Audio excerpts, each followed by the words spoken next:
Waalaikumsalam. Begini Pong, sedikit saya perkenalkan dulu.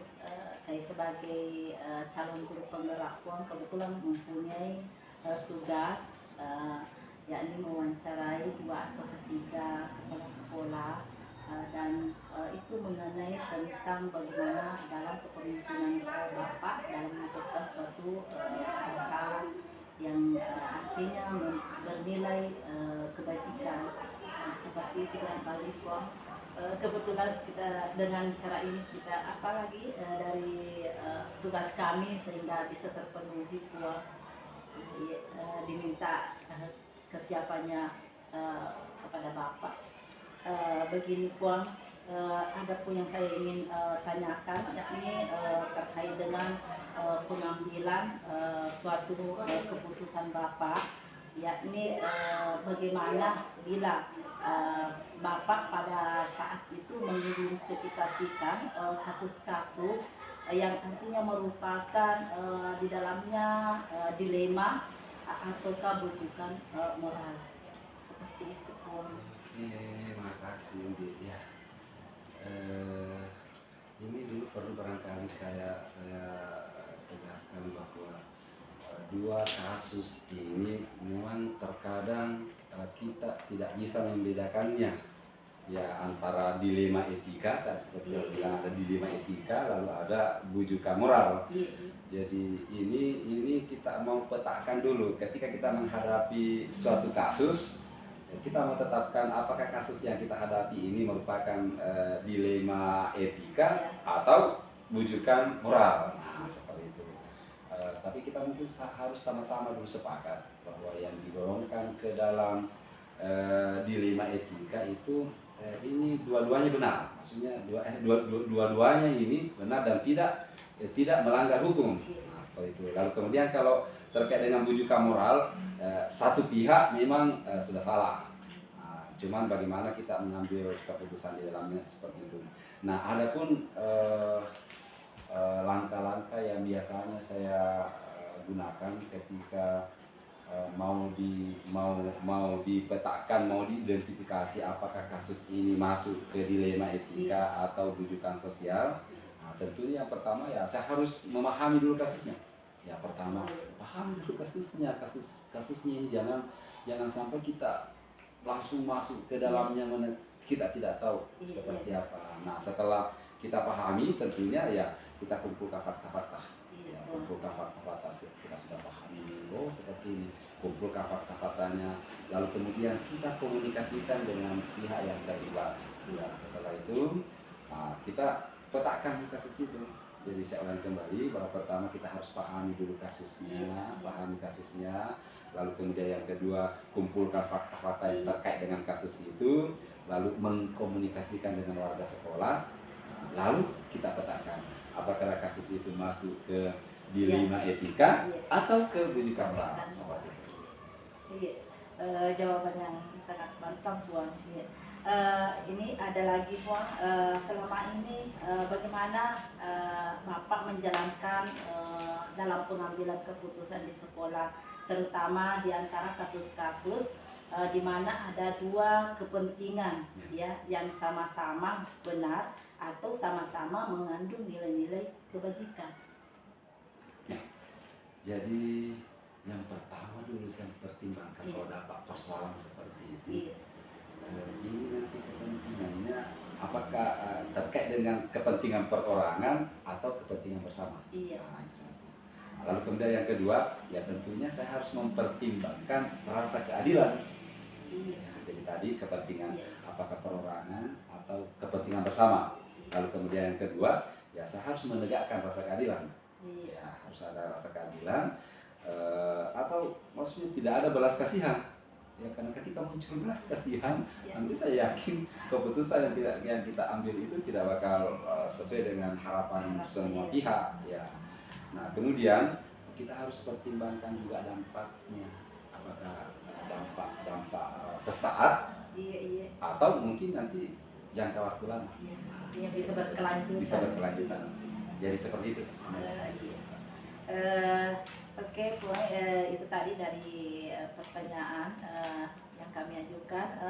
Mungkin dari segi dilema tadi ataukah dari nilai bujukan atau moral itu kan, dalam mengelola ini mungkin Bapak mempunyai langkah-langkah ataukah prosedur ya, seperti yang biasa dilakukan Bapak selama ini.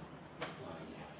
Jadi yang sering kami lakukan dan ini merupakan kebiasaan kami ketika menghadapi suatu problem. Tentunya yang pertama itu tadi pahami dulu persoalan. Setelah itu kita duduk bersama, ya, duduk bersama yang mungkin punya kaitan terkait dengan masalah itu. Di sekolah kan ada kesiswaan, ada sarana, ada humas, jadi ya kita libatkan itu. Lalu kemudian yang kedua, tahu persis akar masalah. Nah, akar masalah dulu yang harus kita pahami. Nah, setelah kita tahu akar masalahnya, kita mencari alternatif solusi. Ya, kan ada solusi, kan ada banyak. Ya, ada banyak sebenarnya. Kita cari alternatifnya dulu itu, lalu kemudian kita pilih yang tepat. Jadi memutuskan. Jadi yang pertama kita paham betul persoalannya, lalu kemudian duduk bersama dengan stakeholder yang berkaitan dengan itu, lalu kemudian pikirkan alternatif solusi. Ya, setelah sudah ada, kita pilih alternatif solusi, kita cari akar masalah yang terpenting, akar masalahnya yang terpenting. Luar biasa Bang. Ini Bang, mungkin ada hal ya, apa saja yang selama ini Bapak anggap efektif ya dalam pengambilan keputusan, tertuju pada kasus-kasus dilema etika. Ya, itu kalau berbicara terkait dengan itu, yang paling pertama itu saya sering lakukan menyederhanakan dulu. Kan biasanya ada masalah komplit sekali, apalagi kalau dicampuri dengan orang-orang yang tidak berkepentingan. Susah sekali kita mencari solusi. Nah, jadi yang pertama itu menyederhanakan dulu permasalahan. Ya. Setelah kita sederhanakan, itu tadi kembali lagi alternatif solusi apa yang kita. Ya, setelah itu pertimbangkan sisi positif dan sisi negatif. Saya ulangi tadi ya. Yang pertama tadi itu ya adalah sederhanakan karena biasanya ketika kita mendapatkan permasalahan ini komplit sekali. Ada nih orang tuanya, ada pihak ini, ada pihak yang malah justru memanas-manasi situasi. Jadi yang pertama itu harus disederhanakan. Setelah sederhana tahu persis persoalannya, kemudian cari lagi alternatif solusinya. Nah, setelah itu pertimbangkan sisi positifnya, kemudian sisi negatifnya. Nah, setelah itu ya Bismillah, jalankan. Insyaallah, iya, luar biasa Bang. Iya. Ada juga Bang, mungkin ada hal lain ya, yang artinya selama ini anggap Bapak dalam mengambil memiliki jadwal atau suatu jadwal yang tertentu lah dalam sebuah menyelesaikan kasus dilema etika itu.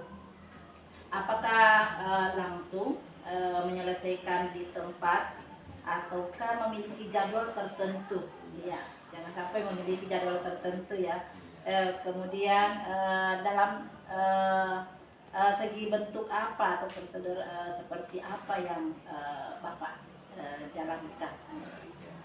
Kalau terkait dengan penyelesaian kasus, saya selaku pribadi tidak punya jadwal. Nah, masalahnya kan kalau mau dijadwal nanti masalahnya akan tersimpan lama. Jadi kalau berbicara terkait dengan jadwal penyelesaian masalah itu kami tidak punya.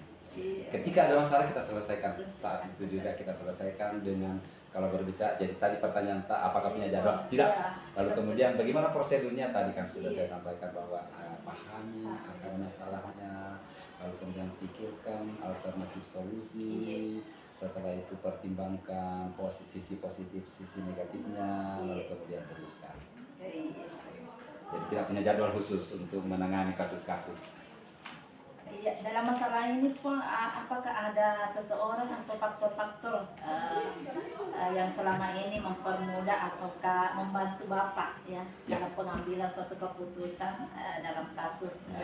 Kalau berbicara orang khusus membantu saya memutuskan itu tidak ada. Tapi setiap kami mengambil diperhadapkan suatu permasalahan, ya kami harus koordinasi dengan teman-teman.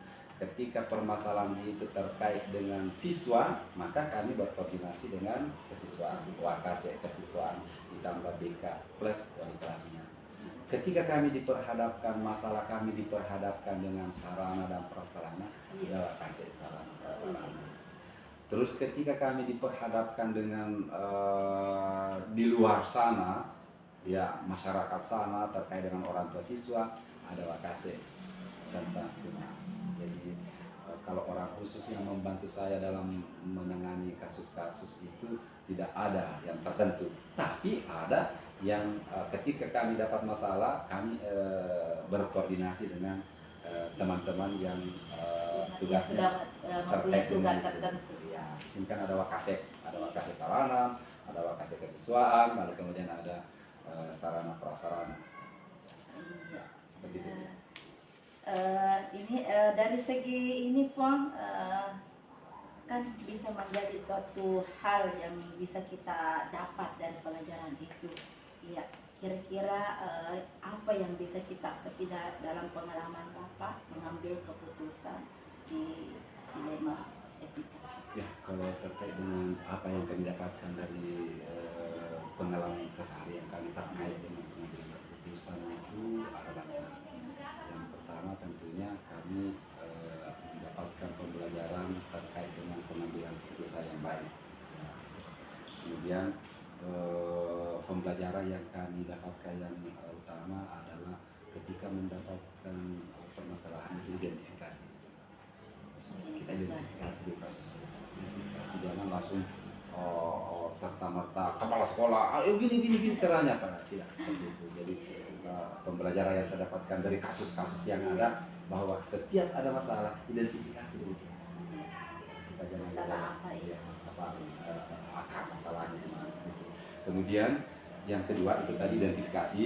Yang kedua harus punya banyak alternatif solusi.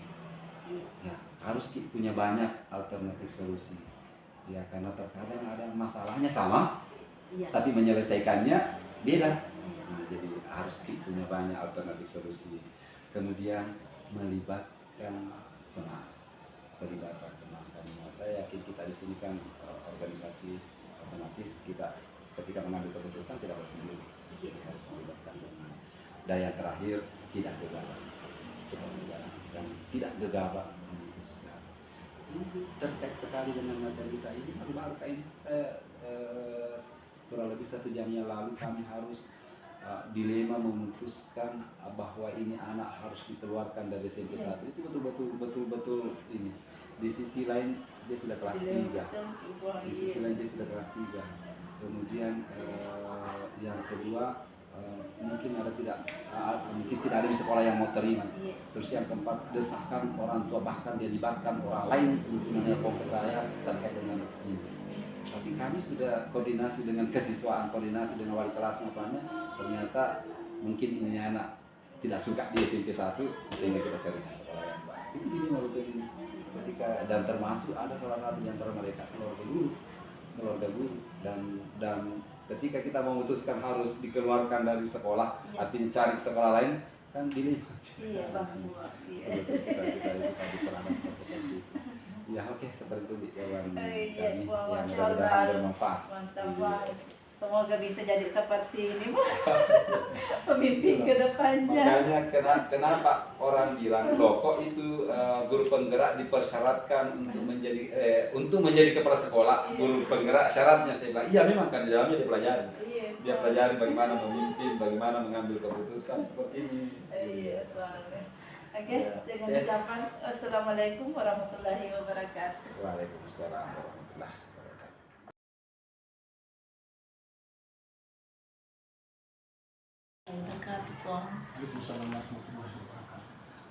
Bagaimana kabar Puang?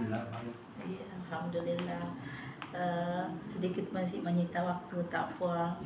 Kebetulan kami dari CBP Puang ada tugas di 3.1 untuk mewawancarai kepala sekolah maksimal 2-3 kepala sekolah, dan salah satunya dari sekolah kami sendiri Puang. Seperti ini Puang, ada beberapa yang saya mau tanyakan Puang selama ini kita sebagai pemimpin supaya nantinya saya juga bisa kedepannya seperti itu Puang, insya Allah. Ini Puang, mengenai tentang wawancara suatu keputusan dalam suatu masalah ya, yakni kira-kira bagaimana Bapak dapat mengidentifikasikan kasus-kasus yang merupakan suatu dilema etika atau bujukan moral. Terima kasih. Iya. Sebelum saya menjawab, Iya. saya bertanya dulu. Iya. Wawancara ini apakah merupakan salah satu kegiatan persyaratan untuk mengikuti kegiatan ini calon penggerak? Iya, Puang. Satu, iya. Seandainya seumpamanya ada sekolah yang tidak atau enggan untuk diwawancara, kira-kira bagaimana? Ya, mungkin dari segi kami masuk ke situ Puang, ya karena penilaian juga dan kemudian tugas yang harus dipenuhi Puang di dalam mencapai sebagai guru penggerak. Jadi ini kan kita sekolah ya, Iya. sekolah. Jadi sekolah yang lain sudah. Alhamdulillah Puang. Sekolah yang mana kita? SMP 1 Puang. Kampungnya. Iya. Yang kedua. Yang kedua SD Kecube Puang. Iya. Sama kita dengan Tuhan? Tidak. Dan juga dia. Iya. Keserangannya. Begitu dia. Iya. Bisa kembali barangkali ulang pertanyaan. Iya Bang. Kira-kira bagaimana Bapak dapat mengidentifikasikan bila mana ada kasus-kasus yang merupakan suatu dilema etika ataukah bujukan moral? Jadi selaku kepala sekolah, jadi bukan hanya kita melihat dari satu sisi, tapi kita melihat dari beberapa sisi. Iya. Supaya apa, nilai apa yang bertentangan terdapat dalam kasus tersebut. Jika terdapat dua nilai atau kebijakan yang bertentangan, maka kasus tersebut kita masukkan ke dalam dilema etika. Dan apabila dalam kasus tersebut terdapat nilai benar dan salah, maka kasus tersebut itu merupakan rujukan moral. Saya kira seperti itu. Kemudian Pong, bagaimana kira-kira menjalankan Pong dalam pengambilan suatu keputusan di sekolah, terutama di sekolah kita ini Pong, tentang kasus-kasus yang dimana ada dua kepentingan yang sama ataukah mengandung suatu nilai-nilai kebajikan. Oh iya. Jadi begini, dalam pengambilan suatu keputusan, ya, terdapat dua kepentingan yang sama-sama benar. Maka kita akan pertimbangkan hal-hal dalam kasus tersebut. Akan kita tinjau kembali dari segi peraturan yang ada, nilai-nilai kebijakan yang diyakini oleh sekolah dalam mengambil keputusan. Saya berfokus kepada sesuai dengan nilai-nilai kebijakan yang dapat dipertanggungjawabkan. Saya kira seperti itu. Insya Allah Pak. Kemudian dari segi ini Pong pasti ada sebuah langkah-langkah ataukah prosedur ya. Seperti apa yang bisa Bapak lakukan selama ini? Jadi ada pun langkah-langkah yang biasa kita lakukan ini. Pertama-tama kita harus mencari penyebab dari permasalahan atau kasus tersebut. Ya, selanjutnya kita mengidentifikasi pihak-pihak mana dalam kasus tersebut, serta kita melibatkan yang ada dalam kasus tersebut. Selanjutnya kita mengidentifikasi kasus dari berbagai sisi. Kita berkolaborasi, kita berkolaborasi dengan kepada guru senior, ya guru-guru yang berpengalaman, kemudian tokoh masyarakat, termasuk juga siswa dalamnya, dan semua yang berkepentingan dalam bidang pendidikan kita berkolaborasi. Karena kenapa? Sekolah itu tidak berdiri sendiri, akan tetapi itu kita harus jalan sama-sama untuk mencapai satu tujuan. Intinya di sini kita harus berkolaborasi. Seperti itu Pak. Dari segi ini langkah-langkah tadi, Puan, mungkin ada lagi hal-hal apa saja yang selama ini Bapak anggap efektif dalam pengambilan suatu keputusan pada suatu kasus-kasus dilema etika. Jadi begini, dalam pengambilan keputusan ya pada kasus yang membuat dilema etika, hal yang dirasakan itu adalah kembali meninjau nilai-nilai kebijakan. Jadi kita kembali meninjau nilai-nilai kebijakan ya yang terdapat dalam kasus tersebut. Dan nilai kebijakan yang dipahami bersama. Selanjutnya keputusan diambil dipertimbangkan kemanfaatannya ya bagi siswa atau orang banyak, serta akan dapat kita pertanggungjawabkan dengan baik. Saya kira seperti itu dia. Ya. Jadi intinya di sini adalah kita mencari nilai-nilai kebijakan. Ya, kita meninjau nilai-nilai kebijakan yang terdapat dalam kasus tersebut. Supaya ini tidak ada yang kita rugikan. Seperti itu. Ya. Dari tadi hal-hal yang mengenai tentang efektif, mungkin ada suatu tantangan yang bisa kita ambil dalam kasus dilema etika ini. Jadi begini, jadi memang dalam suatu kegiatan suatu masalah pasti ada tantangannya. Dan kita ada tantangan ya, dan menghadapi kasus dilema etika adalah mencari solusi terbaik. Ya, kita mencari solusi terbaik. Artinya apa? Tidak ada yang kita rugikan, dan tidak ada yang kita rugikan. Dan kita mengambil suatu keputusan dengan mempertimbangkan kepentingan kita bersama, kepuasan kita bersama. Saya kira seperti itu. Oh iya, Masya Allah, Pak. Oke, baik. Kemudian dari segi ini, Puang, pasti Bapak memiliki sebuah tata krama ataukah jadwal tertentu ya, kemudian dalam menyelesaikan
hal-hal dalam kasus tersebut. Jadi, akan kita tinjau kembali dari segi peraturan yang ada, nilai-nilai kebijakan yang diyakini oleh sekolah dalam mengambil keputusan. Saya berfokus kepada sesuai dengan nilai-nilai kebijakan yang dapat dipertanggungjawabkan. Saya kira seperti itu. Iya, Masya Allah Pak. Ya, ya. Ya. Ya, kemudian dari segi ini pun pasti ada sebuah langkah-langkah ataukah prosedur ya. Seperti apa yang bisa Bapak lakukan selama ini? Jadi ada pun langkah-langkah yang biasa kita lakukan ini. Pertama-tama kita harus mencari penyebab dari permasalahan atau kasus tersebut. Ya, selanjutnya kita verifikasi pihak-pihak mana dalam kasus tersebut, serta kita melibatkan yang ada dalam kasus tersebut. Selanjutnya kita verifikasi kasus dari berbagai sisi. Kita berkolaborasi, ya, kita berkolaborasi dengan kepada guru senior, ya, guru-guru yang berpengalaman, kemudian tokoh masyarakat, termasuk juga siswa dalamnya, dan semua yang berkepentingan dalam bidang pendidikan. Kita berkolaborasi. Karena kenapa? Sekolah itu tidak berdiri sendiri, akan tetapi itu kita harus jalan sama-sama untuk mencapai satu tujuan. Intinya di sini kita harus berkolaborasi. Ya. Seperti itu Pak. Dari segi ini langkah-langkah tadi, mungkin ada lagi hal-hal apa saja yang selama ini Bapak anggap efektif dalam pengambilan suatu keputusan pada suatu kasus-kasus dilema etika. Jadi begini, dalam pengambilan keputusan ya pada kasus yang membuat dilema etika, hal yang dirasa efektif adalah kembali meninjau nilai-nilai kebijakan. Jadi kita kembali meninjau nilai-nilai kebijakan ya yang terdapat dalam kasus tersebut. Dan nilai kebijakan yang dipahami bersama. Selanjutnya keputusan diambil dipertimbangkan kemanfaatannya ya bagi siswa atau orang banyak, serta akan dapat kita pertanggungjawabkan dengan baik.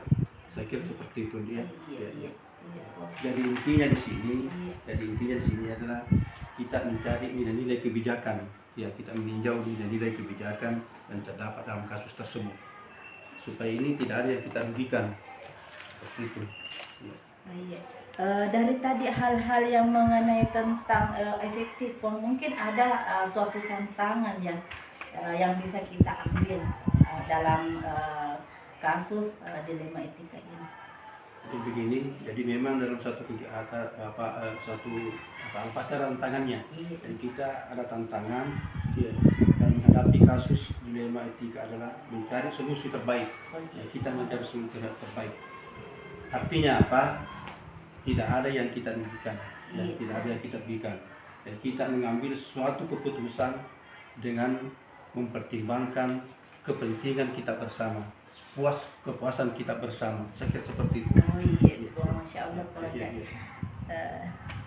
Oke baik. Kemudian dari segi ini Puang, pasti Bapak memiliki sebuah tata krama ataukah jadwal tertentu kemudian dalam menyelesaikan suatu kasus dilema etika ini, yakni mungkin ada sejenis jadwal tertentu yang dibentuk Bapak untuk menyelesaikan suatu masalah itu. Selama ini untuk menyelesaikan satu masalah, ini masalah etika, tidak ada jadwal tersendiri kita bentuk. Akan tetapi kita melihat bagaimana situasi dan kondisi situasi yang ada di sekolah kita. Artinya begini, situasi dan kondisi itu kita tempatkan yang mana bagus dan mana yang tidak bagus, dan kemudian kita libatkan semua semua yang berkepentingan di dalam sekolah tersebut. Mulai kembali tidak ada jadwal khusus. Jadi masalah itu kalau bisa kita selesaikan sekarang, harus kita selesaikan sekarang. Tidak boleh kita tidak ada lagi menjadi beban. Saya kira begitu.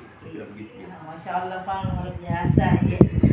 Kemudian mungkin ada seseorang atau faktor-faktor yang bisa artinya mempermudah atau membantu Bapak dalam pengambilan keputusan dalam kasus-kasus dilema etika ini. Jadi yang bisa membantu yang Bapak ini. membantu itu pasti ada. Iya. Yang paling dekat membantu kita adalah Iya. teman sejawat kita, Iya. guru-guru kita, termasuk siswa, Iya. termasuk orang tua siswa, komite Iya. sekolah. Yang jelasnya semua yang terlibat dalam kepentingan kependidikan itu kita semua libatkan supaya ini beban kita ringan. Ya. Iya. Tidak bisa kita selesaikan satu orang, tapi kita selesaikan secara bersama-sama. Yaitu orang yang terdekat kita, yaitu teman-teman guru, teman-teman sejawat kita, seperti itu. Iya. Nah, terutama juga orang tua siswa. Orang tua Puan. siswa itu termasuk kan komite Iya. komite sekolah. Iya. Iya.